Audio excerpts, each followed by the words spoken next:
नमस्ते विद्यार्थी मित्रांनो, आपण इयत्ता 10वी मॅथ 1 ची सिरीज चालू केलेली आहे आणि याच्यामध्ये आपण मॅथ 1 मधील जो पहिला लेसन आहे ज्याचं नाव आहे लिनियर इक्वेशन इनटू व्हेरिएबल याबद्दल आपण माहिती पाहत आहोत आणि त्यालाच मराठीमध्ये म्हणतात दोन चलातील रेषीय समीकरणे। आणि याच बाबत अभ्यास करत असताना आपण 1.1 पाहिला, 1.2 पाहिला, आज आपण पाहणार आहोत 1.3 म्हणजे 1.3। आणि तुम्हाला माहिती आहे विनोद घोरपडे मी 18 वर्षापेक्षा जास्त मला टीचिंग सेक्टरमधला अनुभव आहे आणि मी नक्की विद्यार्थ्यांना शब्द देतो, जर तुमच्याकडे करण्याची ताकद असेल तर मी देण्यासाठी भरपूर आहे आणि तुम्हाला अशा गोष्टी प्रोव्हाइड करणार की ज्याच्यामुळे तुमचे मार्क्स वाढणार, तुमचं नॉलेज वाढणार। चला पुन्हा एकदा आपण आपल्या आजच्या व्हिडिओला सुरुवात करणार आहोत। तर माझी टीचिंग स्टाईल तुम्हाला माहित आहे की आपण अगोदर टार्गेटवरती फोकस करतो। आपलं टार्गेट आहे 1.3, तर 1.3 मध्ये काय आहे हे अगोदर आपल्याला समजलं पाहिजे। मग आपण याचं टायटल बनवतो की 1.3 मध्ये आहे काय, what is in a practice set 1.3 म्हणजे त्याच्यामध्ये काय आहे, अगोदर काय आहे हे पाहूयात। तर नीट बघा, तुम्ही पाहिलं तर फर्स्ट क्वेश्चन आहे fill in the blanks with the correct number, योग्य करेक्ट नंबर योग्य संख्यांनी फिल इन द ब्लँक्स भरायचेत। मग फिल इन द ब्लँक्स भरायचे आहेत म्हटल्यावरती आपल्याला याच्या संदर्भात अशा स्वरूपाचे एक्झाम्पल येतात, हे क्लिअर झालं। ओके, या स्वरूपाचे एक्झाम्पल असणार आहेत। आणि तेच सेकंड क्वेश्चन तर तुम्ही बघितला तर इथं हे ॲक्टिव्हिटी बेस्ड दिलं होतं। सेकंड क्वेश्चनमध्ये आपल्याला स्वतःला सॉल्व करायला लावलंय, फाइंड द व्हॅल्यूज म्हटलंय आणि गणित बघा तुम्ही याच स्वरूपाची। ओके, तर याला काय बोलतात, याला बोलतात डिटर्मिनंट्स। काय बोलतात, find the value of determinant म्हणजे निश्चयकाची किंमत काढणे, मराठीमध्ये याला निश्चयक बोलतात, समजून घ्यायचे निश्चयक। मग एक कळलं आपल्याला की याच्यामध्ये निश्चयक आहे। ओके, दुसरी गोष्ट, तिसरा प्रश्न पाहूयात आपण काय आहे। Solve the following simultaneous equation, दिलेले जे सायमल्टेनियस इक्वेशन आहे ते सॉल्व करा, परंतु कसे, तर त्याच्यासाठी सांगितलं आपल्याला इथं बाय युजिंग क्रॅमर्स रूल, म्हणजे तुम्ही क्रॅमर्स रूलचा यूज करून एक्झाम्पल सॉल्व करा। निश्चयक एक पार्ट आहे आणि क्रॅमर्स रूल हा दुसरा पार्ट आहे, त्याला मराठीमध्ये क्रॅमर्स रूल असं म्हणतात। ओके, मग आपलं टार्गेट तर सेट झालं की आपल्याला निश्चयक काढायचा आहे म्हणजेच डिटर्मिनंट काढायचा आहे, हे गोष्ट जमली पाहिजे।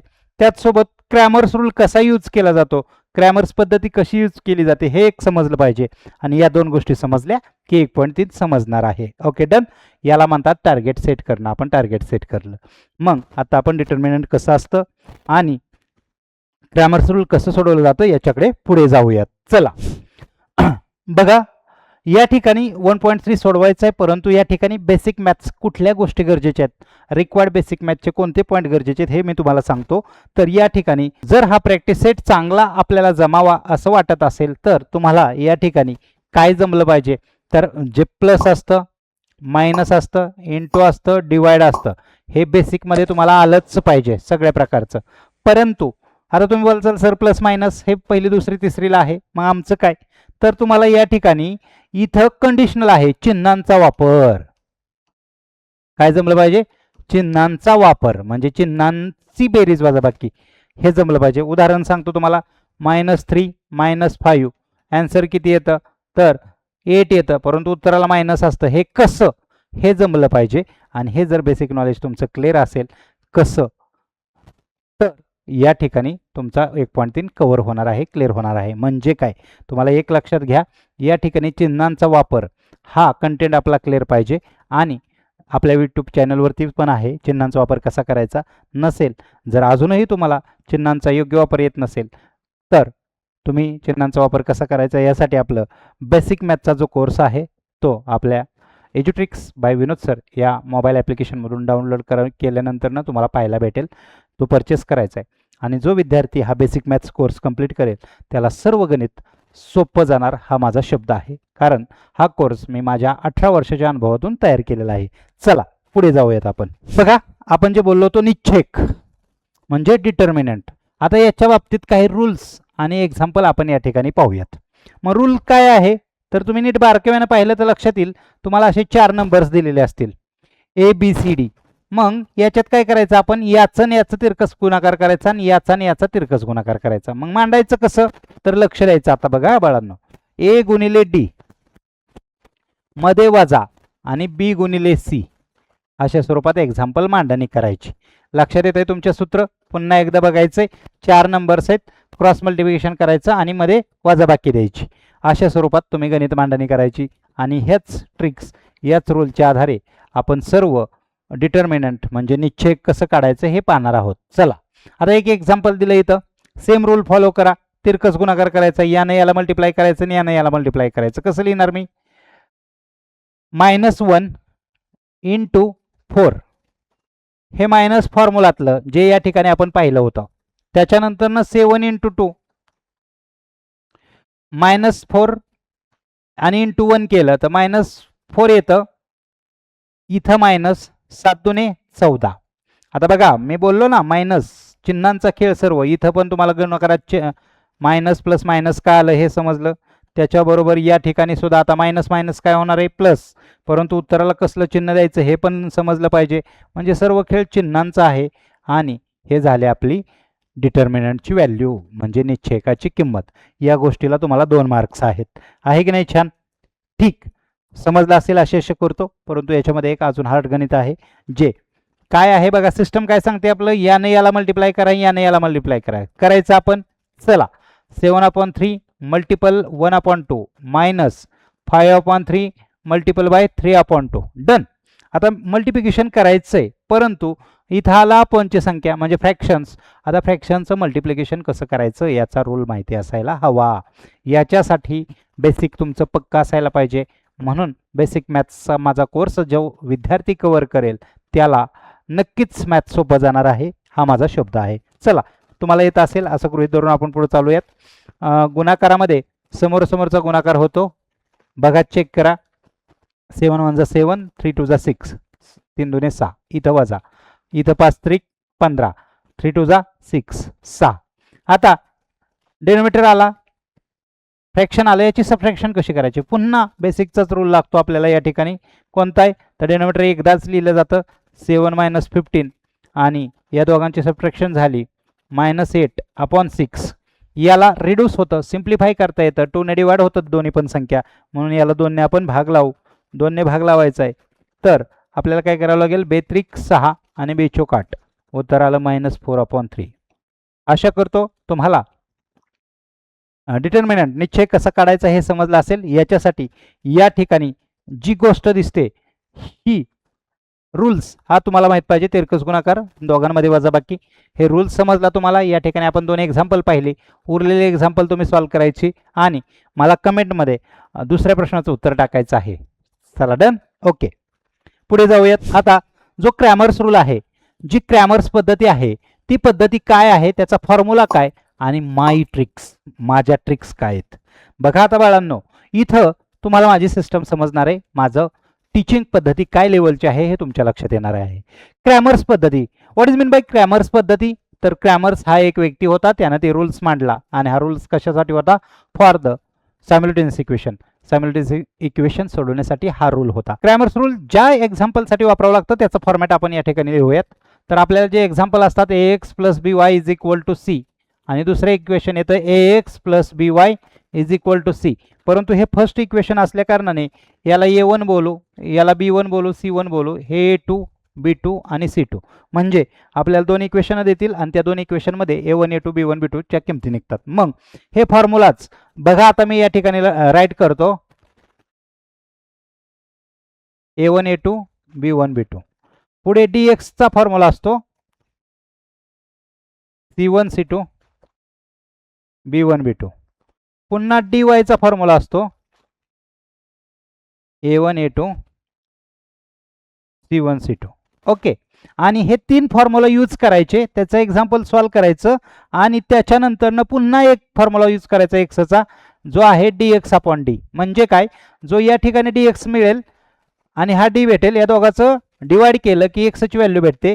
आणि तसंच y चा फॉर्म्युला आहे dy/d. म्हणजे dy च्या व्हॅल्यूला d ने डिवाइड केलं, d च्या व्हॅल्यूने डिवाइड केलं की y भेटतो. मग एवढे 5 फॉर्म्युला असतात आणि हे 5 फॉर्म्युला लक्षात ठेवायचे. जर तुमचं इकडचं झालं तरी पण मार्क जाऊ शकतात, कारण सगळे एक्झाम्पल चुकणार असतं. मग हे लक्षात कसं ठेवायचं याच्यासाठी माझी ट्रिक्स काय आहे? माय ट्रिक्स. बघा आता माझी ट्रिक्स काय आहे बाळांनो. सिंपल शब्द ध्यानात ठेवा. अबास बास शब्द लक्षात द्या. अबास बास, अ बास ब आस बास. मग अबास बास एवढा शब्द लक्षात ठेवला की आपले फॉर्म्युला सगळे पाठ होतात. तुम्ही म्हणणार सर कसं शक्य आहे? बघा कसं. अबास बास. ओके, याचे 2-2चे गट पाडा. डन. पहिला गट डी ला टाकून द्या. ए बी पडला का? त्याला A1 A2 म्हणायचं. A1 A2 B1 B2. दुसरा गट C B, C1 C2 B1 B2. तिसरा गट AC, A1 A2 C1 C2. Okay, फक्त अबास बास ही ट्रिक्स डोक्यात ठेवली तर एवढे मोठे फॉर्म्युलाच आपले लर्न होतात. आणि आशा करतो माझी ट्रिक्स तुम्हाला आवडली असेल तर लाईक्स करायचे, आपल्या मित्रांना सुद्धा शेअर करायचे. ओके, चला पुढे. मग आता आपण याच्यावरती डिपेंडन्स एक्झाम्पल पाहू. आशा करतो सूत्र समजले. पुन्हा एकदा रिपीट करतो. अबास बास या फक्त छोट्याशा ट्रिक्सने 2-2चे गट केले तर आपण एवढा मोठा फॉर्म्युला लिहू शकतो. ए बी इथं टाका, त्याला A1 A2 B1 B2 म्हणा. त्याच्यानंतर सी बी इथं टाका, C1 C2 B1 B2 म्हणा. AC डीवायला टाकला A1 A2 आणि C1 C2 बोला. अशा तऱ्हेने 3 फॉर्म्युला झाला. एक्सचा फॉर्म्युला dx/d, वायचा फॉर्म्युला dy/d. अशा स्वरूपात आपण या ठिकाणी वर्षभर पूर्ण शिकणार आहोत. आशा करतो तुम्ही कंटिन्युअसली माझे व्हिडिओज पाहत राहाल आणि तुमचे मार्क्स ग्रोथ कराल. चला आता याच्यावरती डिपेंडन्स एक्झाम्पल आपण पाहूयात. बघा या ठिकाणी एक एक्झाम्पल दिलंय जे फर्स्ट आहे आणि सेकंड आहे. तर मी या ठिकाणी पुन्हा राईट करतो. 6x - 4y = -12. आणि दुसरे एक्झाम्पल आहे 8x - 3y = -2. चला या ठिकाणी आपण आता एक्झाम्पल लिहिलेला आहे. आपल्याला याची कंपेअरिंग करून A1 A2च्या व्हॅल्यूज काढायच्यात. मला सांगा हे फर्स्ट इक्वेशन आहे म्हणून A1 ची किंमत किती झाली? A1 ची व्हॅल्यू झाली 6, B1 ची व्हॅल्यू झाली -4. जर मायनस असेल तर मायनस द्यायचं, प्लस असेल तर नाही दिलं तरी चालतं. C1 ची व्हॅल्यू झाली -12. तशीच A2 च्या व्हॅल्यूज सांगा. A2 ची व्हॅल्यू झाली 8, B2 ची व्हॅल्यू झाली -3, C2 ची व्हॅल्यू झाली -2. चला A1 A2 B1 B2 च्या व्हॅल्यूज काढल्यात. आता आपल्याला एक्झाम्पल सॉल्व्ह करायचंय. व्हॅल्यूज भेटल्या, मग आपल्याला फॉर्म्युला राईट करायचा आहे. फॉर्म्युला काय आपला? डी चा फॉर्म्युला आहे. त्याच्यानंतर dx चा फॉर्म्युला माहिती आहे, dy चा फॉर्म्युला तुम्हाला माहिती आहे. चला आता लॉजिक लावायचं आहे. मी काय सांगितलंय? अबास बास या लॉजिकने आपण एक्झाम्पल सॉल्व्ह करू शकतो. मग डी चा फॉर्म्युला काय दे? ए आणि बी इथं टाकायला लावले मी, सी बी इथं टाकायला लावले आणि AC या ठिकाणी टाकायला लावले. मग मी म्हटलं याला A1 A2 बोलायचं, याला B1 B2 बोलायचं. इथं C1 C2 B1 B2, या ठिकाणी A1 A2, या ठिकाणी C1 C2. ओके, आता फॉर्म्युला तर आपले मांडून झाले. आता आपल्याला याच्यामध्ये व्हॅल्यूज पुट करायच्यात ज्या आपण आता फाइंड आउट केलेल्या आहेत. त्या व्हॅल्यूज आपण या ठिकाणी पुट करण्याचा प्रयत्न करू. A1 A2 ची किंमत सांगा. A1 ची किती? 6, A2 ची 8, B1 ची -4, B2 ची -3. तसंच इथं C1 ची व्हॅल्यू काय आहे? -12, C2 ची -2, B1 ची -4, B2 ची -3. dy साठी A1 ची व्हॅल्यू काय आहे? 6, A2 ची काय आहे? 8, C1 ची -12, C2 ची -2. Okay, right, clear. आपण व्हॅल्यू पुट केल्या. मग अबास बास या सूत्रामध्ये आपण किमती ठेवल्या. आता एक्झाम्पल सॉल्व्ह करू, कसं सुटतं ते पण पाहूयात. मी सांगितलेले रूल्स फॉलो करायचा आहे. काय करायचं? डिटर्मिनंटच्या वेळेस सांगितलं याचा तिरकस गुणाकार करायचा आहे. तसंच आपण या ठिकाणी मांडणी करू. 6 × 3 सूत्रातलं मायनस फॉर्म्युलामधलं -4 × 8. एक्झाम्पल सॉल्व्ह करू. 7×3 = 18, हे वजा 8×4 = 32, वजा फायनली 18 + 32 किती होतात रे? 18 + 32 50. ही आली डी ची किंमत. डी ची व्हॅल्यू आली 50. चला dx पण आपण सॉर्ट आउट करू. -12 × -3. आता खूप मायनस आहेत म्हणून आपण ब्रॅकेट टाकू. हा फॉर्म्युलातला ब्रॅकेट, सॉरी मायनस. देन आहे -4 × -2. मायनस मायनस प्लस, मल्टिप्लिकेशनमध्ये प्लसचं साईन येतं. माझ्या अनुभवानुसार सांगतो, सर्वात मोठा शत्रू विद्यार्थ्यांचा कोण असेल तर ते चिन्ह आहेत. आणि ही चिन्ह आपल्या बेसिक मॅथ्समधून कव्हर करून घ्या. तुमचा का शत्रू दूर झाला हटला की तुम्हाला मार्क्स भेटणार आहेत.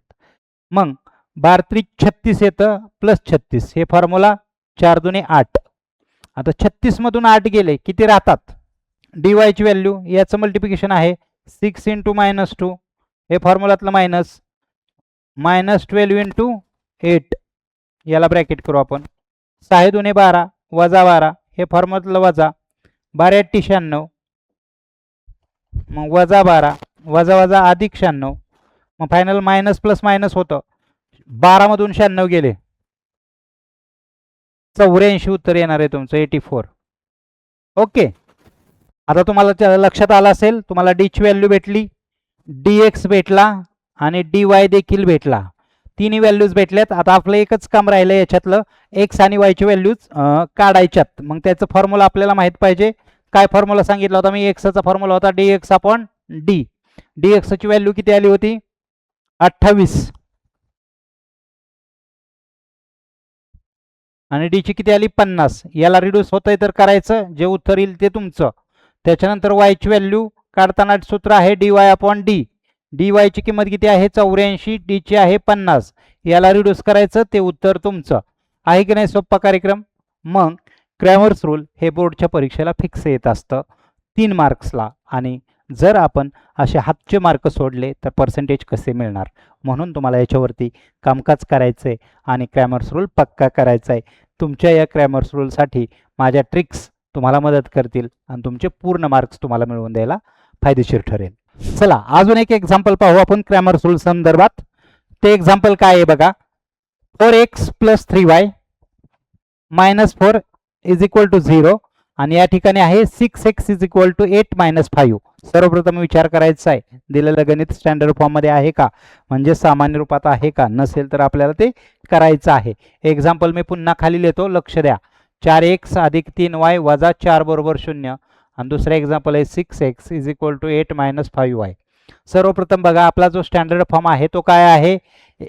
स्टँडर्ड फॉर्म आहे ax + by = c. म्हणजे च्या राईट साईडला फक्त c आला पाहिजे आणि x y दोन व्हेरिएबल लेफ्ट साईडला आले पाहिजेत. मग इथं जर तसा विचार केला तर इकडे 0च आहे फक्त. मग -4 आहे ते इकडे गेलं प्लस झालं.